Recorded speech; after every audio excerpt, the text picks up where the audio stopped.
Oi, tudo bem? No programa de hoje nós estamos recebendo o médico gerontólogo e geriatra, Dr. Eduardo Pinho Tavares. Ele entende desta área para ajudar o empresariado. Você que é empresário, você que é empresária, executiva, ele dá as dicas principais de comportamento, de cuidar da saúde, para você produzir mais e aí termos também nas empresas esse reflexo com qualidade de vida.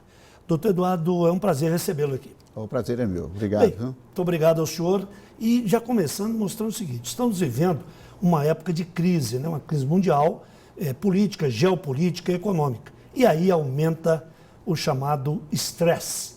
Como é que a gente pode fazer para amenizar um pouco? Sem estresse eu sei que é difícil e tem que canalizar aí o estresse para a produção, não é? Para o prazer, mas também para a produção. Agora, qual é a dica principal que o senhor dá, resumidamente, começando o programa, para quem nos acompanha agora? O estresse é uma relação entre o trabalho, assim, o esforço que você está fazendo, né? A tensão de cada um de nós e o limite que cada pessoa é capaz de suportar, né? Então, a regra, vamos dizer, primeiro, matemática, é você não ultrapassar o seu limite, né? Isso é uma educação, é uma sensibilidade que cada um tem. Então, seria trabalhar dentro do seu limite, evitar outros estresses, que também não é só o trabalho, né? Evidentemente, tem o estresse nosso de cada dia, né? A parte afetiva, né? A família e tal. Então, a recomendação acho que é a mesma de sempre, é bom senso, né? Já pesquisas anteriores mostraram que a pessoa muito inteligente, ela não tem estresse, né? E, então, esses de QI muito alto, eles não têm estresse. E também os de QI muito baixo não têm estresse. Porque o primeiro sabe administrar muito bem, coloca na mão de outros, né? E não coloca o coração na frente, né? O dele na frente. E o outro que não tem capacidade. Então, o estresse é para nós mesmos, de todo dia, que temos que ter muito cuidado, né? Nesse convite cada dia maior de ter que trabalhar mais, ter que faturar mais, de ter que demonstrar mais, né? Mais resultado. Então, é esse bom senso mesmo de a gente estar centrando isso dentro, é lógico, do limite de cada pessoa. Ouvindo, né? Como você vai saber que está dentro do seu limite? Exatamente ouvindo os sinais do estresse. A insônia, né? Tremores, e taquicardia, palpitação, né? O cansaço do dia a dia. Então, é exatamente isso. E tem uma preocupação muito grande, principalmente quem trabalha intelectualmente, suscitou aí o QI mais alto, não é? Então, ele às vezes tem lapsos de falta de memória, quer dizer, esquece um nome aqui, um dado ali, já aconteceu comigo, acontece com você que acompanha também.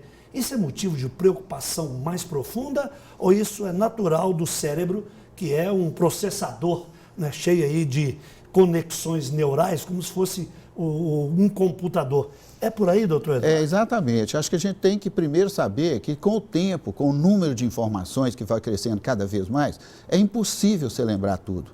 Não tem condição de lembrar tudo. Então, é uma seleção que você vai fazendo. Então, você fala assim, eu estou com a memória pior, minha memória era melhor e tal, mas e compromisso, você esquece? Não, compromisso eu não esqueço. Então, isso significa que o que te interessa, você não esquece.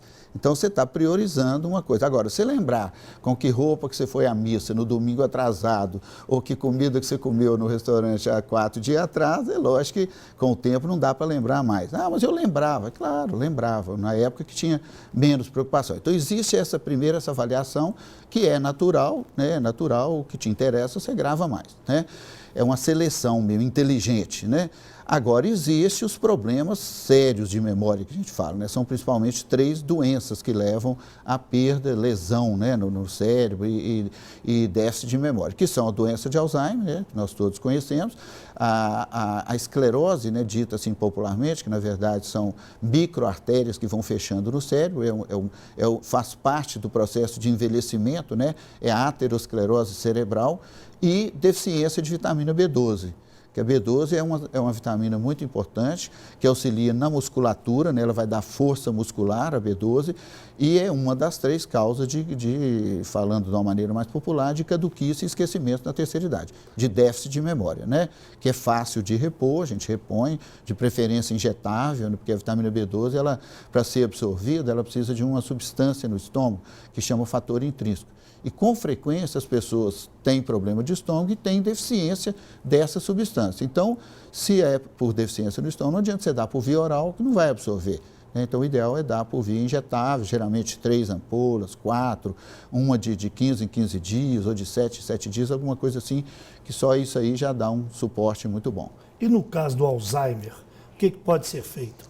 É a parte de medicamentos, mais exercícios cerebrais? Porque eu vi há muitos anos, começaram a sair livros, né, uma literatura nessa área, chamada Academia da Memória. Você vai lá e eu já escutei, inclusive, propaganda no rádio, né, dizendo, olha, você treina aí os seus neurônios. O que o senhor recomenda? A associação dos dois ou um deles? Qual é a sua experiência com seus pacientes? O geral em medicina é o seguinte, a doença é o desequilíbrio, né? A saúde é o equilíbrio. Então, no momento que você equilibra tudo, e nós vamos falar sobre isso, você está fora da doença, você está isento da doença, né? Isso é o teórico, né? Então, o que a gente aconselha é exatamente isso, é esse equilíbrio que começa, por exemplo, com o sono é importante na memória, no envelhecimento cerebral, na perda dos neurônios, né? Que são as células nervosas nossas, né? Então, assim, a gente tem que preservar os neurônios e uma maneira de preservar é um sono saudável, uma alimentação saudável, né? Importante também o cérebro e detalhes, assim, o estresse também. Então, esse conjunto que a gente acaba chamando de qualidade de vida, né, que é o que a gente prega e trabalha muito com isso, é uma das maneiras de viver lá os 120 anos que agora dizem que nós vamos, né, tão próximo de viver, né? Então, é esse cuidado com todo o corpo e especialmente com o cérebro. Então, o sono, com certeza, é uma das recomendações. É importante dormir bem, com remédio ou sem remédio. É lógico, o ideal é dormir bem sem o remédio. Eu, como repórter, não posso deixar passar o seguinte, 120 anos, o senhor está dizendo? As pesquisas recentes... Ou mais um bocadinho, não pode ser mais os 150? Não, vou chegar lá.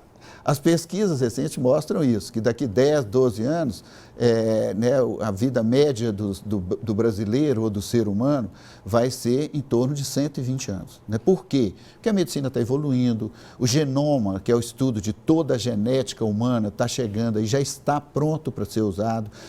A tecnologia cada vez descobrindo, né, coisas mais precocemente, né? As pessoas, né, a gente conscientizando as pessoas com relação à alimentação, qualidade de vida. Então é isso que vai fazer e realmente é. Teve uma entrevista um ano e meio atrás aí de um cientista da Universidade de Harvard, né, que trabalha exclusivamente com isso, que foi até publicado numa das revistas nossas, que ele falou o seguinte, o homem que vai viver 150 anos já está entre nós. Então, ele quis dizer o seguinte, a criança, a pessoa que nasceu hoje, ele tem grande probabilidade de viver 150 anos. Doutor Eduardo, então o meu neto que acabou de nascer, né, o César, tem a possibilidade de viver 150 anos. Bem, nós vamos continuar a entrevista daqui a pouquinho no segundo bloco, falando com o gerontólogo e geriatra, doutor Eduardo Pinho Tavares. Eu espero você. Até já. Obrigado.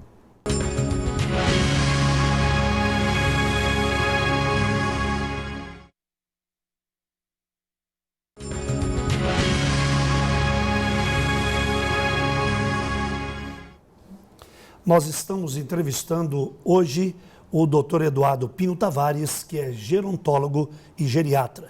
E eu estou olhando aqui a memória artificial, né? Quer dizer, a inteligência artificial que está vindo aí com a quarta revolução industrial, impactando tudo.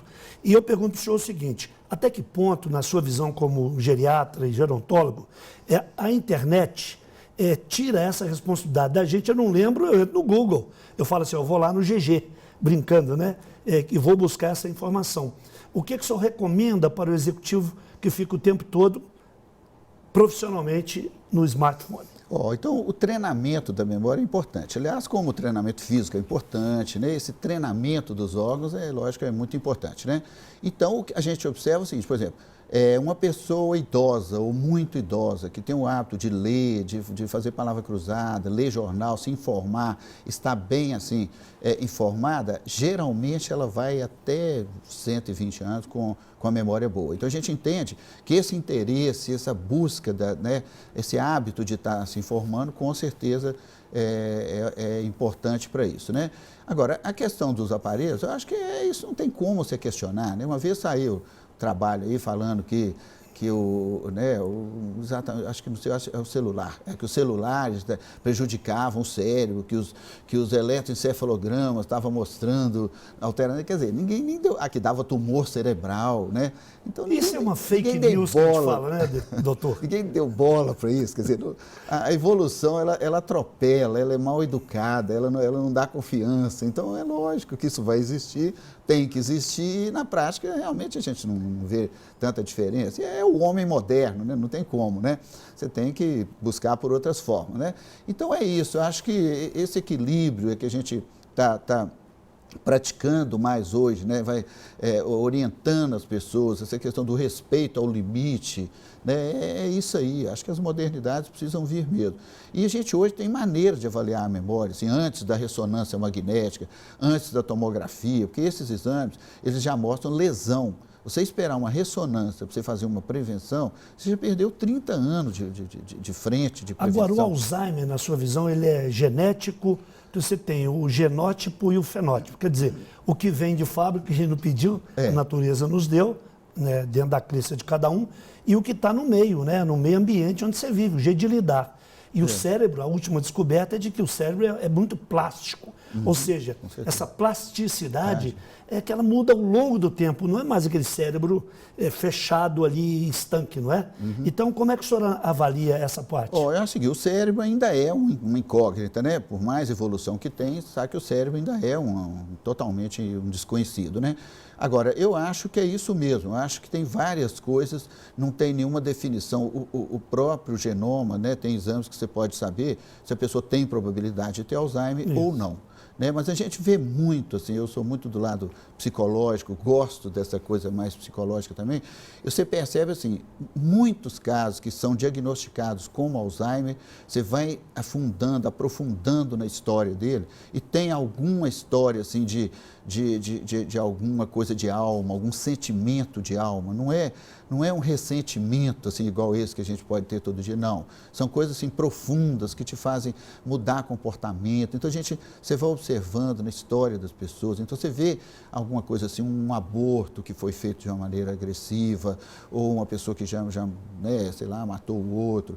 Então, existem coisas, assim, de culpa, né, são culpas, assim, que eu digo, assim, que é da alma, que a gente vê muito relacionado.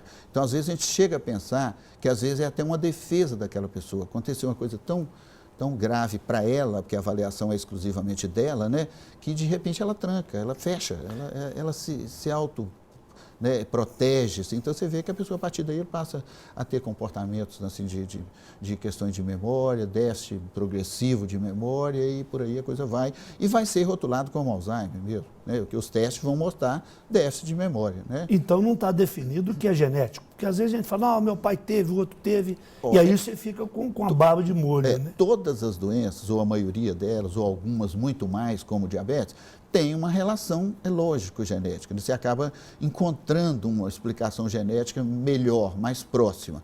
Mas nada assim específico, não. Você vê casos de famílias que a pessoa tem e nunca teve história na família. E não tem cura, né?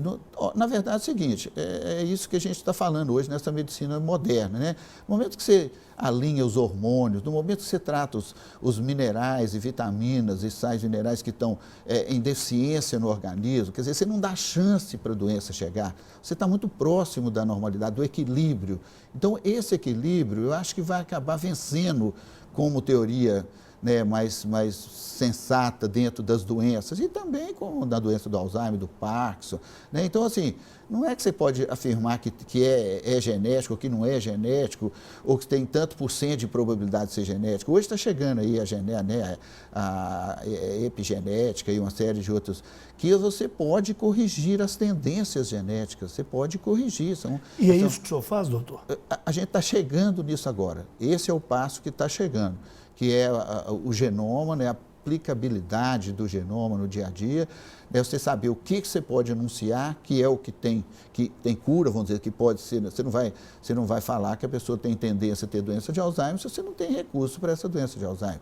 Seria isso em medicina não é feito dessa forma. Então, à medida que a coisa vai evoluindo, e é possível essas alterações, né, do DNA e alterações outras, elas são corrigíveis, elas são programáveis, sim, com alimentações, com vida saudável, né, desde que isso descoberto a tempo e muito antes. Então, hoje é assim, a medicina está muito interessante, né, tá muito moderna nesse ponto, né? Pois é, agora, a questão também, já no finalzinho desse bloco, nós temos mais um, então a gente vai abordando e fechando os pontos que a gente fala de conclusão para a orientação de quem está nos acompanhando agora. A questão de associar também a parte que o senhor falou aí, psicológica, com a parte somática, quer dizer, com o corpo, não é? O tratamento, é sempre bom recorrer a um psicólogo? Como é que o senhor analisa isso? Sempre bom, é sempre bom. Na verdade, o cérebro, ele é formado de neurônios, que são as células nervosas, né? Bilhões de neurônios, né? Que a gente já nasce com eles, alguns funcionantes, outros ainda não, que vão entrar em funcionamento, e substâncias que são os neurotransmissores que atuam entre um neurônio e outro. Então, um neurônio vai se ligando ao outro, né, através das sinapses que a gente fala, e naquela sinapse ali tem as substâncias químicas que são importantes na transmissão do estímulo nervoso. Então, você pega, por exemplo, a doença de Parkinson é quando falta a dopamina. Então, a doença de Parkinson é a deficiência de dopamina. Qual é o tratamento? Dar dopamina. Então, você tem a serotonina, você tem a noradrenalina. Então, esse arranjo, né, esse equilíbrio nesse sentido é que vai fazer o funcionamento do cérebro. Associado a quê? A uma vida saudável, alimentação, a um sono e assim por diante, né?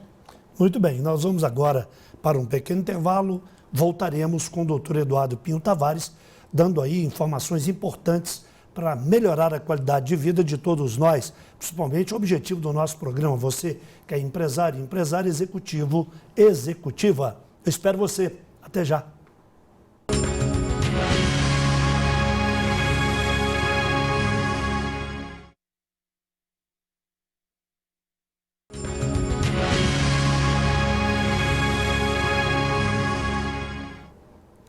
Bem, nós chegamos agora ao último bloco da entrevista com o doutor Eduardo Pinho Tavares, que é gerontólogo e geriatra.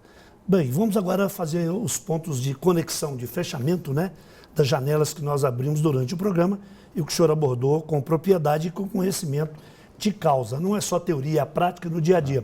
A questão da nutrição, quer dizer, a gente tem aí muitos suplementos e alimentos também naturais. Como é que o senhor equilibra isso e orienta para melhorar a qualidade como um todo, não só a questão da obesidade, que nós não falamos também, não é? Como é que o senhor avalia esses dois pontos? O que se come, a gente fala que a gente é o que come, não é verdade? Lógico, e essa questão também de melhorar a qualidade de vida em função exatamente dessa mudança de comportamento. É uma forma de estar reunindo isso tudo, geralmente é isso, vai cair nisso aí, que é a nutrição no sentido da nutrologia, né? Assim, das questões metabólicas, não apenas só na alimentação, mas as questões metabólicas, que é o que vai levar a um diabetes, é o que vai levar, né, a uma série de alterações. Então, hoje a gente precisa prevenir nessa área, que, por exemplo, é uma esteatose hepática, né, que é um acúmulo de gordura no fígado. Esse a gente vê muito falar.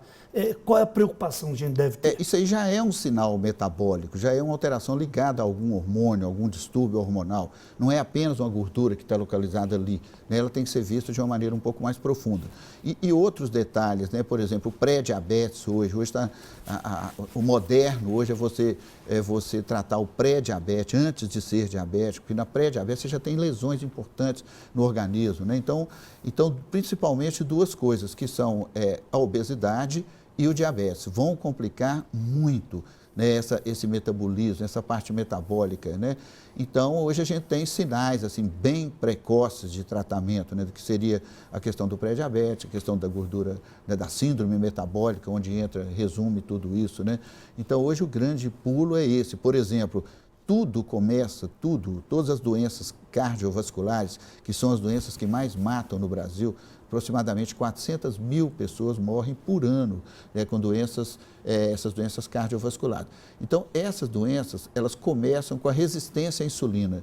Primeiro sinal no organismo, e aí vai uma dica importante para quem está nos ouvindo, que, em termos de prevenção, é diagnosticar a resistência à insulina. Existe um momento em que o organismo passa a não obedecer, não a reagir àquela insulina. Aí o corpo começa a produzir mais insulina e mais o pâncreas começa a produzir mais insulina. E quando, no caso do diabetes, vai chegar uma hora que o pâncreas não vai dar conta mais e vem a glicose alta e tal. Mas, por exemplo, falando de obesidade, que é uma das grandes complicações dessas doenças... O Brasil, na sua visão, e estatisticamente, está gordo demais? Está assim, a última pesquisa feita agora pelo Ministério da Saúde mostrou que 56,9% dos brasileiros têm excesso de peso ou obesidade, que do ponto de vista médico é mais ou menos a mesma coisa, a questão de graduação. Então, mais da metade dos brasileiros é obesa, né? Então, isso precisa ser tratado. E, por exemplo, olha que ponto que chega. As crianças com 5 a 9 anos de idade, 50% têm excesso de peso e obesidade. Criança, 9 anos de idade, não é nem pré-adolescente ainda não. E dessas crianças, 40% têm resistência à insulina, que é o começo do infarto que vai vir daqui 3 anos. Ou daqui 30 ou 40 anos, desculpa, 3 não, mas daqui 30 ou 40 anos. Então, tudo lá que vai repercutir lá na frente, que vai prejudicar a qualidade de vida, que vai levar à morte, que é a principal doença no Brasil que mata, né, são essas duas. Então, tudo começa 30 anos atrás. Se você nós tivemos essa sensibilidade, né, que é exatamente a nossa área de estar mexendo com prevenção, é diagnosticar isso e tratar a resistência à insulina, se for o caso de ser tratado, na criança ainda. Lógico que você não vai tratar em todas as crianças. Então, assim, a prevenção hoje está maravilhosa, ela está realmente atuando no seu máximo, assim, né?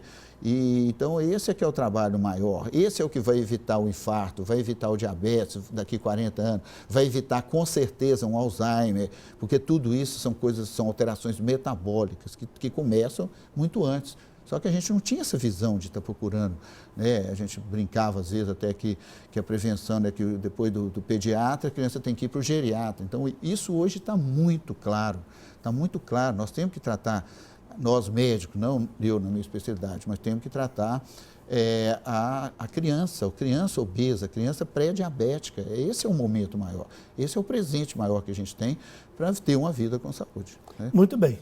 A nossa entrevista volta no mês que vem, sempre dentro dessa linha, dando aí as dicas principais para você que nos acompanha. E no programa nós temos a recomendação de um vinho que eu chamo de alimento para o corpo. Esse vinho aqui é da Casa Rio Verde. O Rendel manda para a gente aí a harmonização com o livro. Então vamos primeiro ao vinho aqui. O Monte Othon é produzido pelas bodegas Borsal, considerada por Robert Parker o maior crítico de vinhos da atualidade, como a vinícola que detém a melhor relação custo-benefício. Então, esse vinho aqui é muito importante, ele é 100% garnacha, então você pode harmonizar com o livro, o que é feito pela Casa Rio Verde. Aqui esse livro é da editora Record, e eu estou sugerindo para você que é empresário também, Neuropropaganda. O que ele fala? É do Antônio Lavareda e João Paulo Castro, o que um publicitário não pode desconhecer. Mas você também, que é empresário, pode conhecer de publicidade na hora de contratar também a sua agência. Então fica aqui a dica do vinho e do livro deste programa. Obrigado pela audiência, eu espero você no próximo programa. E lembre-se, só tem um jeito de prever o futuro, é criá-lo agora. Pense nisso. Até a vista.